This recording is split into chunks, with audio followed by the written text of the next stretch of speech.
Sean Cola with growingyourgreens.com. Today we have another exciting episode for you. In this episode, we'll be answering your guys' questions. If you have a question that you would like me to answer, post it on my community tab or post tab on YouTube, and it may appear in next month's Q&A.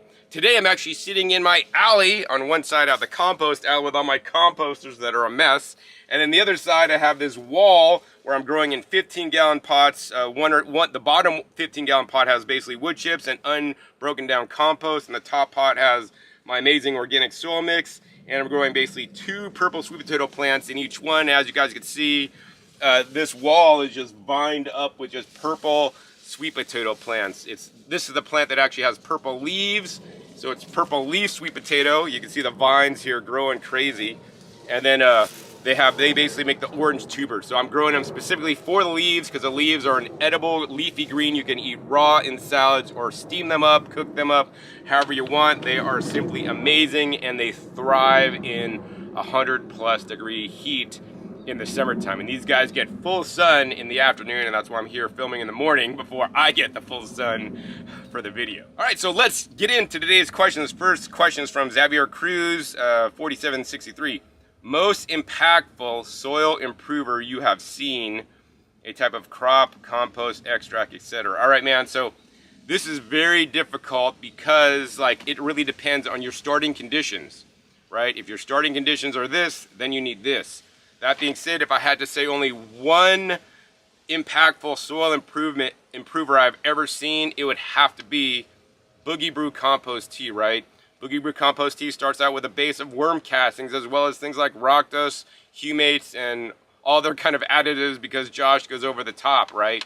When using the Boogie Brew Compost Tea, I've seen more gardens turn around, and testimonials from a lot of you guys out there on how impactful just adding the Boogie Brew Compost Tea, even after you're already growing organically, guys. So I mean, yeah, me and Josh have argued over compost tea and rock dust, and I'm gonna have to agree with them. The compost tea is one of the most impactful. I mean, the other one is probably pure protein, but I mean, I would say the compost tea, because that really helps get the whole organic system and microbes moving in your garden.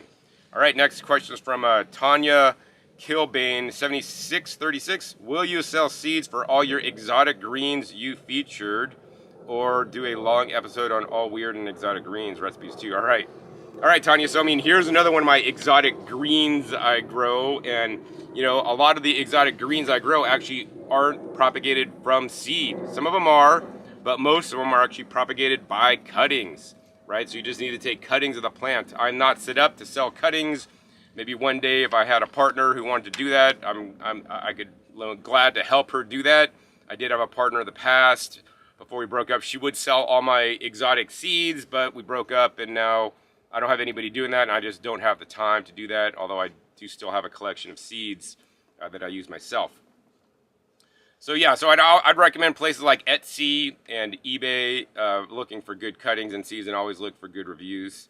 I will have another upcoming episode on all my weird greens and exotic greens I like to grow here that survive easily in the 100+ degree weather. I always find new ones to grow and experiment and all this stuff. So yeah, and I love my greens, and I want to encourage you guys to eat greens every single day. My goal every day is to eat 2 pounds of greens. You know, maybe you guys won't hit that, but you know, easily you could hit 1 pound, right? Because you're growing them. They're the healthiest foods on the planet. And whether you want to juice them, vacuum blend them, even just steam them up, they are delicious. And they're going to improve your health. And they're so easy to grow. Think about it, man. You got to grow a tomato or a pepper plant. I got a bunch of pepper plants in front of me. One pepper plant is like 3 feet tall. It has a bunch of flowers on it, but it hasn't even made a pepper yet, right? Meanwhile, all these sweet potato vines, I mean, I'm sure there's some tubers underneath there. Every one of these greens is edible. So, I mean, it's just a much better... Oh, and then when you go to buy greens, right, they're also very expensive, and they wilt fast. So, yeah, greens for the win. All right, next question is from G. Jones, 5258. Do you like a different mix for seed starting? So, I mean, to be honest with you guys, I don't really do a lot of seed starting myself. Me seed starting, actually, I did some this morning. My lettuce bolted and was dried up. I took it and I just shook out the lettuce all over my garden bed where I want the lettuce to come up next year. That's me seed starting. It's a rare day that I actually start seeds in something. I mean, I did have a video where I do a seed starting mix of a coconut coir, mixture, or the Jiffy seed starting mixture, along with half worm castings, which works pretty good. But honestly, I use whatever I got, really, right? I basically get like a potting soil. We use that sometimes. I'll have my own custom mix that I'll throw together, some perlite and some organic compost. Like, I'm really not picky. Like, I'm just like, nature will figure it out, and half the time I just throw seeds out in my garden and they just come up. So I don't really have to worry about it. Like, yeah, like these guys here, I don't know if you guys can see, you guys probably can't see these guys, but basically I ate a papaya. There's a bunch of seeds, so I just basically I just put them in the front of the pot with all my sweet potatoes, and I just buried them right in there with the soil. Like, I don't really do anything special. But then I buy a lot of my transplants, and I transplant them, or yeah, that's what's up. All right, the next question is from the real Mel B. I'm growing in the desert just like you, John. A bit higher in altitude. I'm struggling with my trees. I have pistachios, nectarines, figs, and pomegranate. How much do you water during the summer? Drip or bubble? Thanks in advance. All right. So Mel B, so like my fruit trees are actually not in the ground, which is actually, I don't recommend that. They're in 15-gallon pots, tall and long pots, because I don't have a lot of space. And so they're all in, I have basically all fig trees. I have like one goji berry in a pot, and then I have like two kumquats, and I think I have like maybe still one apple or something, or nectarine alive. So number one, I'll say you chose well, because pomegranates and figs should do pretty good. The pistachios should be pretty good. You know, Tomato Lady had one here, and the nectarines should also do well in the desert. Especially when they're small, they are going to struggle, right? So especially in the desert, you need to get the stuff called IV organics, especially if they're small trees. You need to paint them, right? Paint the stems so they don't burn. That'll cause them to really lose their life sooner rather than later. I have an upcoming episode on that if I did not yet post it already. You want to prevent the sun scald at higher altitude. So, you know, that's one issue, just the sun beating on it.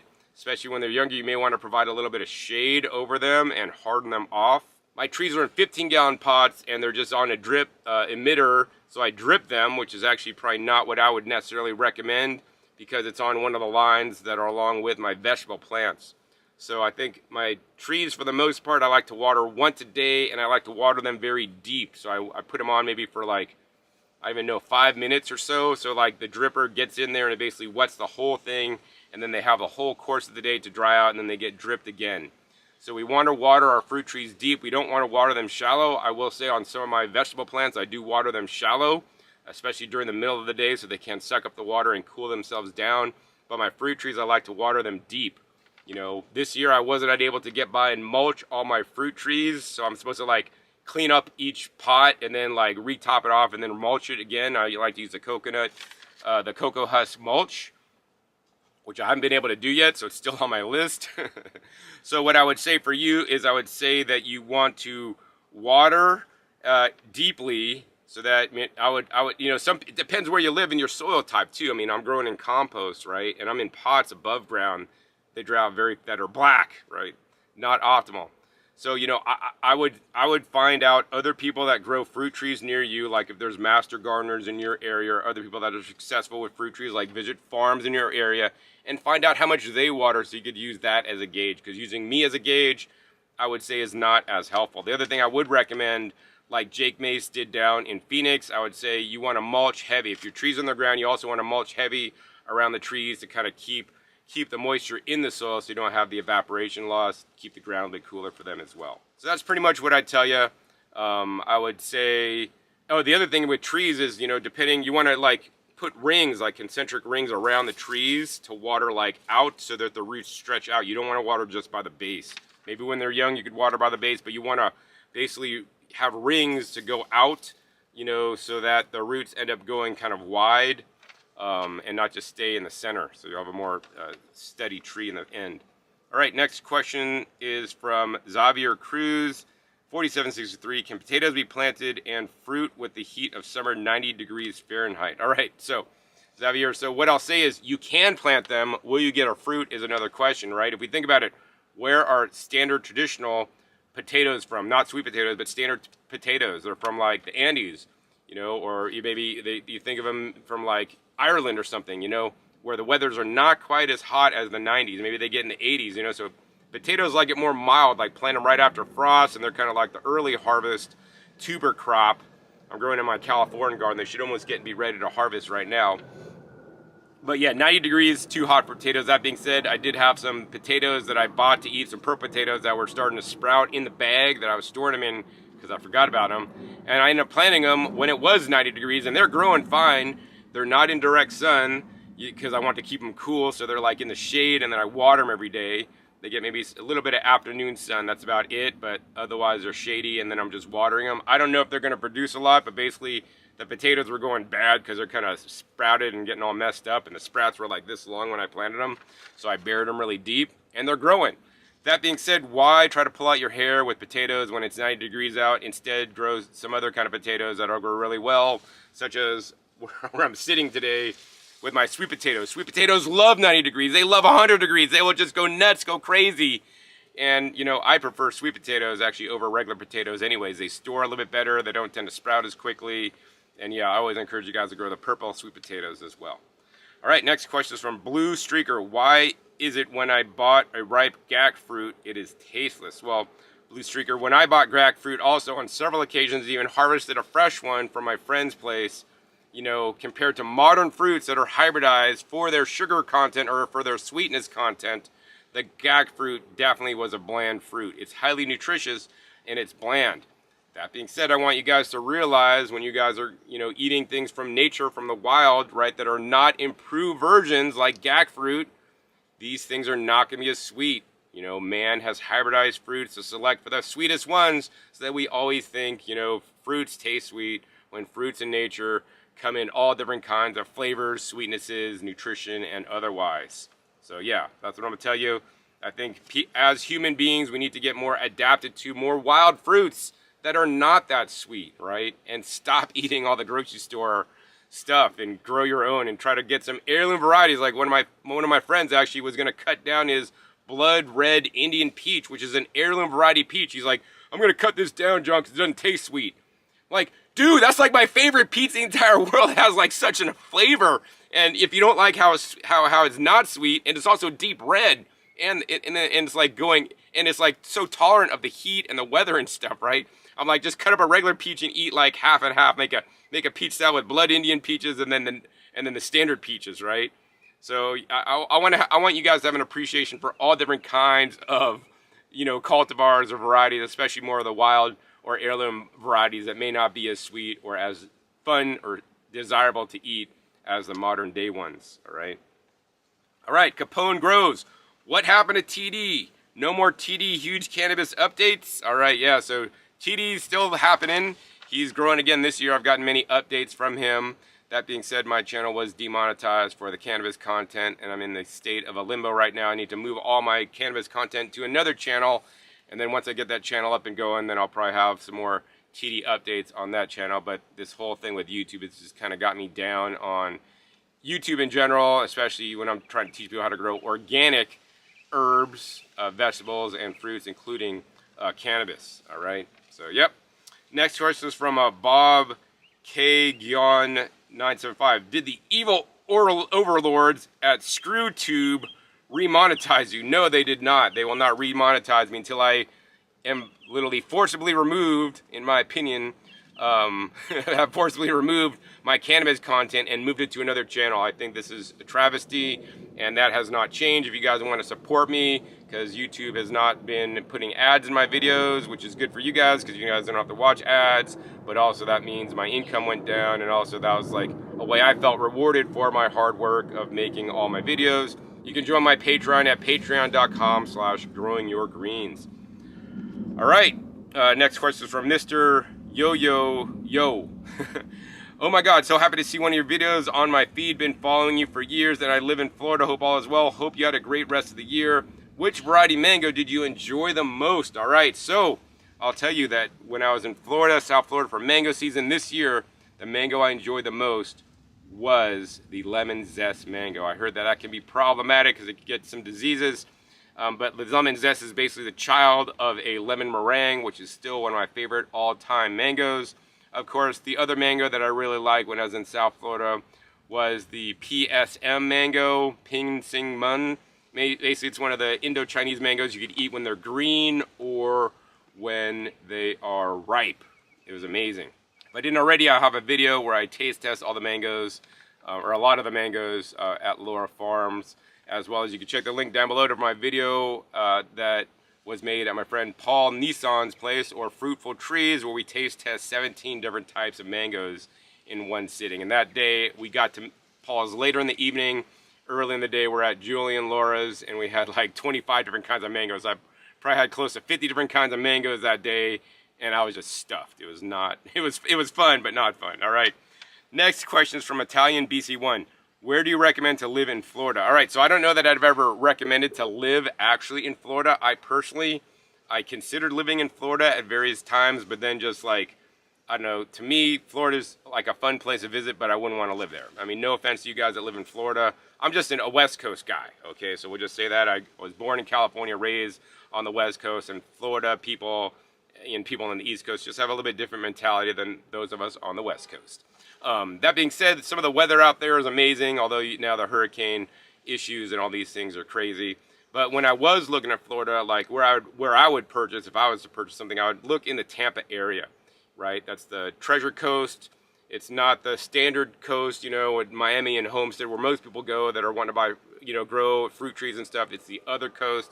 There's some amazing resources over in, you know, that area, Tampa and whatnot, including Echo, which is one of my favorite places to visit. The land is cheaper there, and you could pretty much grow similar things as the east coast of Florida. It's just the west coast of Florida. That being said, I personally chose to buy property in Puerto Rico, where the land costs is even less. Of course, I also have a best friend that lives there. I like the weather more. It's not as extreme, although we also do get hurricanes. All right, next question is from Tom Sanfilippo 6333. How is a melon and cucumber plant planted inches from each other going to work? Well, should work great, provided you don't get any bugs, pests, or diseases. Like, I plant things so super close. Well, my water spinach is probably planted like 3 inches apart, but they're the same plant. But you know, I have plants, I have like, my cucumbers this year like came up, and I planted my like tomatoes and peppers like 3 inches away from them. They're all growing in great harmony. So they're gonna find their vines to grow it. You know, I would, you know, if they're growing so close, I would just make sure that one goes this direction, one goes that direction, so the vines could, like, you know, not intermix, but they should do great. So I wouldn't even worry about it. Like, all these planting spacings and stuff, man, just like, I have some garden beds that are just planted so close, it's insane. But like, you know, that's what I like. Because important for me is also having like a living mulch. So like growing things so close that the sun does not actually hit the ground. I know some people will say that's not a good thing to do, John. Don't plant things so close. You can't get enough airflow. That may be more pest and disease. You know, so yeah, ultimately I would like to prefer to grow, you know, those kinds of plants at least, you know, 6 to 12 inches apart. But you know, that's what you got. And gardening is an experiment. It's a big experiment. I mean, it's gonna like work great for you. You do it next year, you plant them a foot apart. They don't do as good, right? You never know what's gonna happen until you try it. So I just say have fun gardening. All right, next question is from Nicole Lamb, W4D. Water spinach grows here in Las Vegas. What variety does that? All right, so, you know, I'm familiar with like 2 water spinach. There's a water spinach that kind of has lighter green leaves that grows like in water, and the kind that can grow in soil. I grow the kind that grows in soil here, and it does great here in Las Vegas. The ones this year I bought actually at a farmer's market in California, put them in a vase and rooted them, and then planted them out. But I've also bought them at the local Asian markets, including 168 Market here. But actually the market that has the cheapest water spinach in town is H Mart, where you could buy just the water spinach to eat, but then, you know, strip off all the leaves except the few on the top and put them in a vase. They should grow roots, and then you could plant them in your garden. Links down below to my video on that. Water spinach does great. Ipomea aquatica is the water spinach I grow, and then we have the Ipomea batis, which is closely related. The sweet potatoes, which you could also, of course, eat the leaves of as well. These ones both love the heat. All right, we're down to the last question from Mr. Chandrana. Is it a bad idea to use containers in the desert? Is it bad to use mulch with containers, particularly using moss for strawberries? Is the front yard south facing or east facing? No suncloth. How do? I'm new to gardening and have similar climate to this. Had 3 strawberry plants, potato, and a sweet potato. All died but the sweet potato. that's doing good, but I don't know why the rest failed. All right, so I don't know specifically what desert you live in, but you know, number one, containers in the desert. So containers in the desert are not my first choice. Number one, the desert is a very dry place. Also, the sun is very hot in the desert. The sun hits the containers, which are normally black, then it basically dries out the containers more fast. Also, because the desert is so arid, the water evaporates out of the containers more quickly. So if you are growing in containers, it makes growing that much harder. I tend to grow things in containers that are easy to grow. Fruit trees are easier to grow because they don't mind a little bit of water loss, or when they're dry a little bit, especially things like fig trees that I'm growing. Sweet potatoes also, that's a very easier crop to grow in the desert, although if they don't get enough water, they will wilt out as well. But, you know, I wouldn't grow other things in the containers.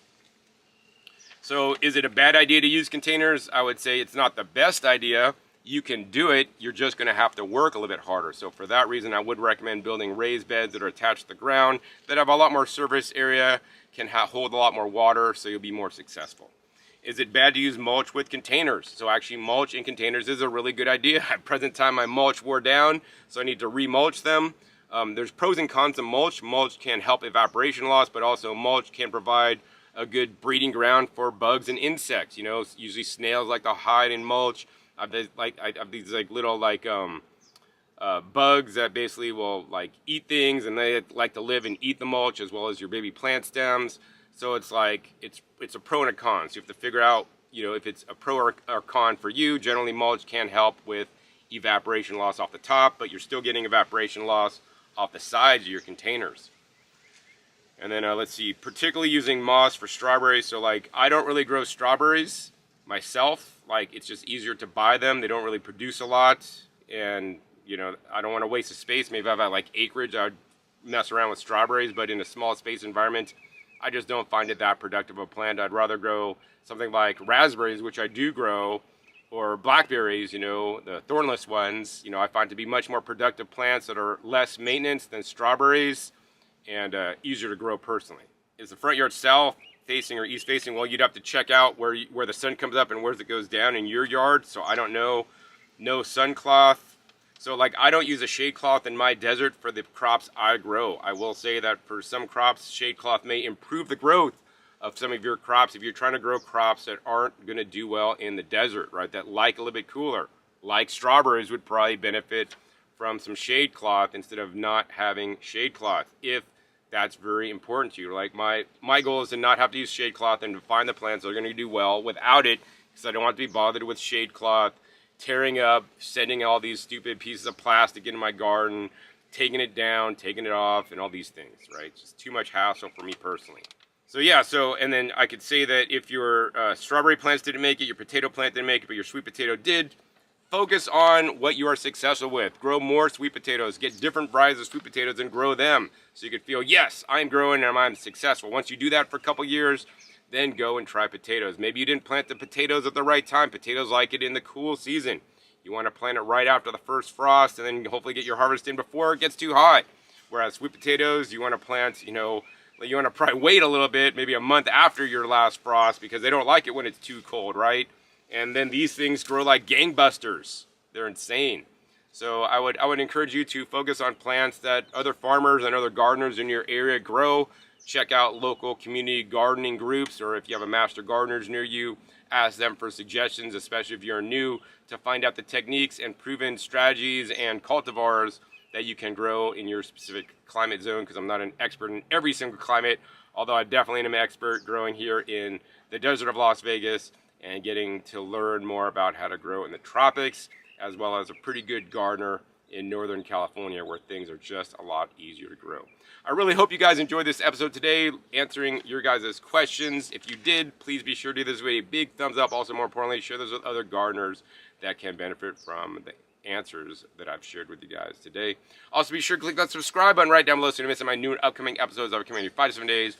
You're gonna know where I'll show up, what new farm I'll be stopping at, to share with you guys all the insights that they can share, or what new garden knowledge bombs I'll be dropping on you from my backyard garden here in the desert. Finally, be sure to check out past episodes. Past episodes are a wealth of knowledge over 1,700 episodes at this time on the channel dedicated to you guys all about how to grow your own food at home.